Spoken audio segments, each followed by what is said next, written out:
Hey student, welcome to my YouTube channel. तो आज अपन इस लेक्चर में बात करने वाले तंत्रिका तंत्र के बारे में या फिर नर्वस सिस्टम के बारे में। अपन इस लेक्चर में क्या होता है, तंत्रिका तंत्र होता है वो कितने प्रकार का होता है उसकी अपन बात करेंगे। ठीक है, इसमें इस लेक्चर में अपन बात करते हैं कि जो न्यूरॉन सेल्स होती है वो क्या होती है और जो नर्वस सिस्टम होता है उसका मीन्स क्या होता है, introduction of the nervous system.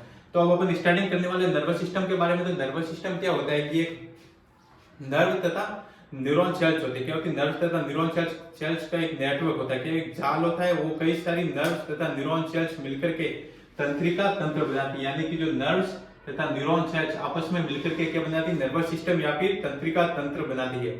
अब ये न्यूरॉन्स तथा नर्व्स क्या करती है कि जो कोई भी मैसेज या फिर जो इंपल्स वगैरह होते हैं, क्या होते हैं मैसेज या फिर इंपल्स, उनको क्या करती है कि जो ब्रेन तथा स्पाइनल कोर्ड तक ये पहुंचाती है, मानव मस्तिष्क तथा मेरुदंड तक ये इंपल्स को पहुंचाती है। और वहां से क्या करती है, वो उन इंपल्स का क्या करती है, आइडेंटिफिकेशन करती है तथा उनके ऊपर एक्शन लेती है। एक्शन लेकर के क्या करती है, उन इंपल्स तथा मैसेज को बॉडी पार्ट तक ये पहुंचाती है। कौन पहुंचाती है, नर्व तथा न्यूरॉन सेल्स। ये कौन करती है, बॉडी पार्ट तक ये नर्व तथा न्यूरॉन सेल्स इंपल्स तथा मैसेज को ट्रांसमिटेड करती है। इसी को अपन कहते हैं नर्वस सिस्टम। क्या कहते हैं, तंत्रिका तंत्र कहते हैं। वो क्या होता है कि नर्व तथा न्यूरॉन सेल्स से मिलकर बना होता है। तो अब अपन बात करते हैं जो न्यूरॉन सेल्स होती है, क्या होती है, न्यूरॉन सेल्स तंत्रिका कोशिकाएं होती है। वो क्या होती है, तंत्रिका तंत्र की संरचनात्मक एवं क्रियात्मक इकाई होती है। क्या होती है, जो तंत्रिका कोशिकाएं होती है वो तंत्रिका तंत्र की क्या होती है, न्यूरॉन सेल्स जो कि नर्वस सिस्टम की स्ट्रक्चरल एंड फंक्शनल यूनिट होती है। क्या होती है, न्यूरॉन सेल्स नर्वस सिस्टम की स्ट्रक्चरल एंड फंक्शनल यूनिट होती है। अब स्ट्रक्चरल एंड फंक्शनल यूनिट क्यों कह रहे हैं अपन, तो इसका मीन्स ये होता है कि जो न्यूरॉन सेल्स होती है, एक न्यूरॉन सेल्स आपस में कई सारी न्यूरॉन सेल्स मिल जाएगी और क्या बनाएगी, पूरा नर्वस सिस्टम बना देगी, तंत्रिका उत्तर बना देती है। यानी कि जो एक न्यूरॉन सेल्स मिलकर के आपस में कई सारी न्यूरॉन सेल्स जुड़ जाएगी, जुड़ करके एक तंत्रिका तंत्र बनाती है। उसी को अपन कहते हैं स्ट्रक्चरल एंड फंक्शनल यूनिट, यानी कि संरचनात्मक एवं क्रियात्मक इकाई कहते हैं तंत्रिका तंत्र की। क्या होती है, न्यूरॉन सेल्स होती है। क्या होती है, न्यूरॉन सेल्स।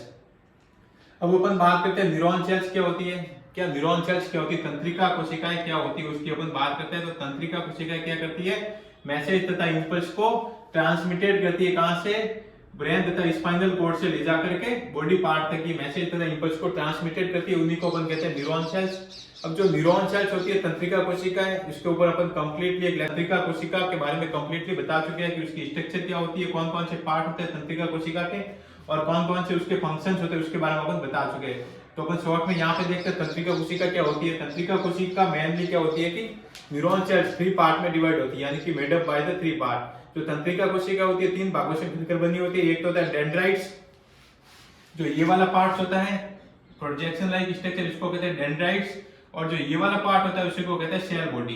क्या होती, सेल बॉडी। और जो ये वाला पार्ट होता है उसको कहते हैं एक्सोन।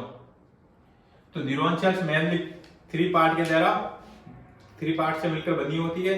एक तो डेंड्राइट्स, दूसरा हो जाएगा सेल बॉडी और तीसरा हो जाएगा एक्सोन। तो इसी को अपन कहते हैं तंत्रिका कोशिका या फिर न्यूरॉन सेल्स। तो अपन स्टार्टिंग से देखते हैं कि जो नर्वस सिस्टम होता है वो बेसिकली क्या होता है कि nervous system is a complex network of neurons, nerves and neuron cells. यानी कि जो नर्वस सिस्टम होता है वो नर्व्स तथा तंत्रिका कोशिकाओं का एक जाल होता है, नेटवर्क होता है। वो क्या करता है, जो इंपल्स तथा मैसेज होता है उनको ब्रेन तथा स्पाइनल कोर्ड से ले जाकर के बॉडी पार्ट तक ट्रांसमिटेड करता है। तो इस डेफिनेशन को अपन यहीं से समझ सकते हैं इजीली।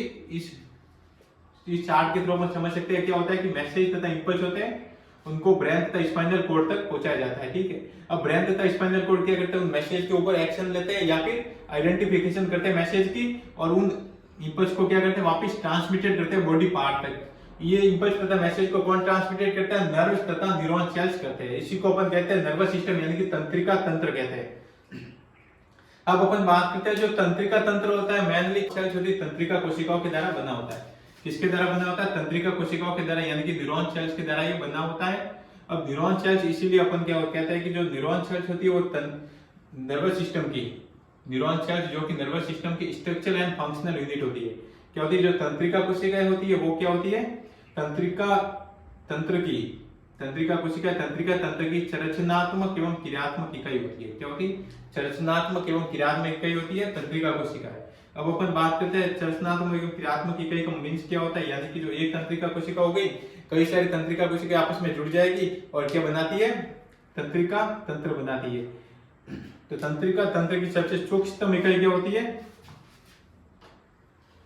तंत्रिका तंत्र की सबसे सूक्ष्म इकाई क्या हो जाएगी? Neuron cells. इसलिए अपन इसको कहते हैं चरचनात्मक एवं क्रियात्मक इकाई, यानी कि स्ट्रक्चरल एंड फंक्शनल यूनिट कहते हैं। अब structure of the neuron cells, जो तंत्रिका कोशिका होती है इसकी स्ट्रक्चर क्या होती है, संरचना क्या होती है? तो तंत्रिका कोशिका होती है वो मेनली 3 पार्ट से मिलकर बनी होती है। कितने पार्ट से? 3 पार्ट से। एक जो ये वाला पार्ट होता है उसको कहते हैं डेंड्राइट्स, और जो ये वाला पार्ट होता है उसको कहते हैं सेल बॉडी, और लास्ट पार्ट को कहते हैं एक्सॉन। इसके बाद अपन देखते हैं कि जो तंत्रिका तंत्र होता है यानी कि जो नर्वस सिस्टम है उसका क्लासिफिकेशन की अपन बात करते हैं नर्वस सिस्टम का।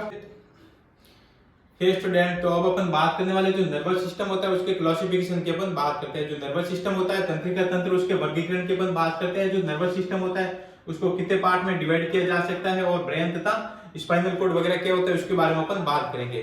तो जो नर्वस सिस्टम होता है उसको बेसिकली 2 कैटेगरी में क्लासिफाई किया जाता है। जो नर्वस सिस्टम होता है उसको 2 पार्ट में डिवाइड करते हैं। एक तो होता है केंद्रीय तंत्रिका तंत्र, ये रहा केंद्रीय तंत्रिका तंत्र CNS, और दूसरा होता है PNS पेरिफेरल नर्वस सिस्टम, यानी कि परिधीय तंत्रिका तंत्र। अब जो केंद्रीय तंत्रिका तंत्र होता है उसमें क्या आता है? ब्रेन तथा स्पाइनल कोड आते हैं। क्या क्या आते हैं? ब्रेन तथा स्पाइनल कोड आते हैं, मानव मस्तिष्क तथा मेरुदंड आ जाते हैं केंद्रीय तंत्रिका तंत्र में। अब अपन बात करते हैं जो ब्रेन होता है, मस्तिष्क होता है, वो कहाँ पे प्रेजेंट होता है? स्कल में प्रेजेंट होता है, तो लोकेटेड इन द स्कल। और जो स्पाइनल कोड होती है वर्टिबल कॉलम में ये प्रेजेंट होती है। कहाँ पे ये प्रेजेंट होती है? वर्टिबल कॉलम में ये स्पाइनल कोड प्रेजेंट होती है। कहाँ पे? वर्टिबल कॉलम में होती है। और ब्रेन कहाँ होता है? स्कल में ये प्रेजेंट होता है। अब क्या होता है कि जो ब्रेन तथा स्पाइनल कोड दोनों की जो आउटर कवरिंग होती है उसको अपन क्या कहते हैं? मेनिंजेस कहते हैं। अपन लेक्चर में बात कर चुके हैं कि मेनिंजेस क्या होती है, और मेनिंजेस में कौन कितने प्रकार की लेयर होती है, कितने प्रकार की परतें होती है। मेनिंजेस में बेसिकली 3 प्रकार की लेयर होती है, ड्यूरामेटर, अरेक्नॉइड और पायामेटर। 3 लेयर होती है मेनिंजेस में, जो कि आउटर कवरिंग होती है ब्रेन तथा स्पाइनल कोड की जो प्रोटेक्शन प्रोवाइड कराती है। तो ये हो गया अपने पास में केंद्रीय तंत्रिका तंत्र। फिर अपन बात करते हैं जो परिधीय तंत्रिका तंत्र यानी कि पेरिफेरल नर्वस सिस्टम के बारे में। अब जो पेरिफेरल नर्वस सिस्टम होता है बेसिकली क्या होता है कि 2 कैटेगरी में अपन डिवाइड करते हैं। एक तो होता है ऑटोनॉमिक नर्वस सिस्टम और एक सोमेटिक नर्वस सिस्टम। क्या होता है? एक ऑटोनॉमिक नर्वस सिस्टम यानी कि स्वायत्त तंत्रिका तंत्र, और एक होता है सोमेटिक नर्वस सिस्टम यानी कि कायिक तंत्रिका तंत्र। अब अपन बात करते हैं जो ऑटोनॉमिक नर्वस सिस्टम होता है उसका जो मेन फंक्शन क्या होता है कि जो इनवॉलंटरी मोमेंटम होता है। क्या होता है? इनवॉलंटरी मोमेंटम, यानी कि बिना इच्छा के जो मोमेंटम होता है उसको ये कंट्रोल करता है। क्या करता है? बिना इच्छा। ऑटोनॉमिक नर्वस सिस्टम यानी कि स्वायत्त तंत्रिका तंत्र, और कायिक तंत्रिका तंत्र होता है सोमेटिक नर्वस सिस्टम, वो क्या करता है? Control voluntary momentum. जो वॉलंटरी मोमेंटम होता है उसको कंट्रोल करता है सोमेटिक नर्वस सिस्टम, और जो इनवॉलंटरी मोमेंटम होता है, इनवॉलंटरी बॉडी मोमेंटम को कौन कंट्रोल करता है? ऑटोनॉमिक नर्वस सिस्टम यानी कि स्वायत्त तंत्रिका तंत्र। इसके बाद अपन लास्ट में बात करते हैं कि जो स्वायत्त तंत्रिका तंत्र होता है ऑटोनॉमिक नर्वस सिस्टम ANS, वो बेसिकली क्या होता है? 2 कैटेगरी में क्लासिफाई किया जाता है। एक तो पैरासिम्पैथेटिक नर्वस सिस्टम और एक होता है सिंपैथेटिक नर्वस सिस्टम। अब सिंपैथेटिक नर्वस सिस्टम क्या होता है कि कभी स्ट्रेस या फिर जो टेंशन वगैरह की कंडीशन होती है उस स्थिति में ये सिंपैथेटिक नर्वस सिस्टम एक्टिव होता है। उस टाइम क्या हो जाता है? व्यक्ति की हार्ट रेट हो गई, पल्स हो गई, BP वगैरह हो गए, वो सब बढ़ जाते हैं। ठीक है, इसमें क्या हो जाएगा? हार्ट रेट, पल्स, BP, ये सब क्या हो जाएंगे? इंक्रीज। किस लिए इंक्रीज हो रहे हैं? क्योंकि स्ट्रेस तथा टेंशन की कंडीशन में सिंपैथेटिक नर्वस सिस्टम एक्टिव हो गया, इसी कारण ये चेंजेस आ गए, बॉडी फंक्शन में चेंजेस आ जाते हैं। और पैरासिम्पैथेटिक नर्वस सिस्टम कब एक्टिव होता है? जब रिलैक्स हो गया, रिलैक्स की स्थिति में पैरासिम्पैथेटिक नर्वस सिस्टम एक्टिव होता है। ये अपने पास में हो गया ऑटोनॉमिक नर्वस सिस्टम के बारे में, और ये हो गया सोमेटिक नर्वस सिस्टम के बारे में। अपन वापस रिवाइज कर लेते हैं नर्वस सिस्टम के क्लासिफिकेशन की बात। तो नर्वस सिस्टम क्या होता है? जो नर्वस सिस्टम होता है तंत्रिका तंत्र 2 पार्ट में डिवाइड करता है। एक तो केंद्रीय तंत्रिका तंत्र और दूसरा होता है परिधीय तंत्रिका तंत्र, यानी कि सेंट्रल नर्वस सिस्टम CNS और PNS पेरिफेरल। जो CNS होता है उसमें क्या होता है? ब्रेन, मानव मस्तिष्क तथा मेरुदंड आ जाते हैं। अब क्या होता है कि जो मानव मस्तिष्क होता है वो कहाँ पे प्रेजेंट होता है? स्कल में प्रेजेंट होता है, और जो स्पाइनल कोड होती है वो वर्टिबल कॉलम में ये प्रेजेंट होती है। अब मानव मस्तिष्क तथा जो स्पाइनल कोड होता है दोनों को में एक लेयर कवर करती है जिसको अपन कहते हैं मेनिंजेस। आगे वाले लेक्चर में अपन बात कर चुके हैं मेनिंजेस के बारे में। जो आउटर कवरिंग होती है उसको अपन क्या कहते हैं? मेनिंजेस कहते हैं। और मेनिंजेस में 3 लेयर आ जाती है।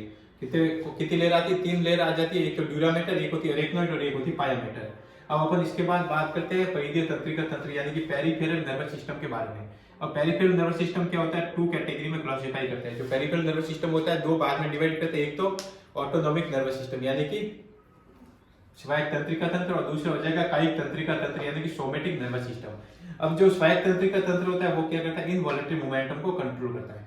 क्या करता है, इनवॉलंटरी मोमेंटम को कंट्रोल करता है। और जो सोमेटिक नर्वस सिस्टम होता है कायिक तंत्रिका तंत्र, वो क्या करता है, वॉलंटरी मोमेंटम को कंट्रोल करता है। फिर अपन लास्ट में अपन देखते हैं कि जो स्वायत्त तंत्रिका तंत्र यानी कि ऑटोनोमिक नर्वस सिस्टम होता है वो बेसिकली क्या होता है, 2 कैटेगरी में डिवाइड करते हैं, 2 भागों में डिवाइड करते हैं। एक तो हो जाता है सिंपैथेटिक नर्वस सिस्टम और एक हो जाता है parasympathetic nervous system. Very important है ये 2 पॉइंट तो सिंपैथेटिक एंड पैरासिम्पैथेटिक के बारे में। अब सिंपैथेटिक क्या होता है, कोई व्यक्ति है स्ट्रेस वगैरह फियर वगैरह हो गई, टेंशन की कंडीशन में सिंपैथेटिक नर्वस सिस्टम एक्टिव होगा। अब सिंपैथेटिक नर्वस सिस्टम एक्टिव होते क्या करेगा, हार्ट रेट, पल्स और बीपी को बढ़ा देता है। इसीलिए स्वेटिंग वगैरह बढ़ जाते हैं, पसीना आना वगैरह व्यक्ति में बढ़ जाते हैं। किस कंडीशन में, टेंशन हो गया, स्ट्रेस हो गई उसकी कंडीशन में, क्योंकि सिंपैथेटिक नर्वस सिस्टम एक्टिव हो जाता है। अब जो heart rate, pulse, BP, sweating वगैरह, पसीना आना किसके कारण बढ़ रहे हैं, ऑटोनोमिक नर्वस सिस्टम स्वायत्त तंत्रिका तंत्र के कारण बढ़ रहे हैं। अब लास्ट अपने पास में आ जाता है पैरासिम्पैथेटिक नर्वस सिस्टम। अब इसमें क्या होता है, कोई व्यक्ति रिलैक्स आराम की स्थिति में बैठा है, उस स्थिति में ये पैरासिम्पैथेटिक नर्वस सिस्टम एक्टिव होगा। उस स्थिति में क्या होगा, हार्ट रेट हो गई, पल्स हो गई, बीपी, स्वेटिंग वगैरह, पसीना वगैरह सब क्या होता है, नॉर्मल कंट्रोल में होते हैं। ठीक है, इसी को अपन कहते हैं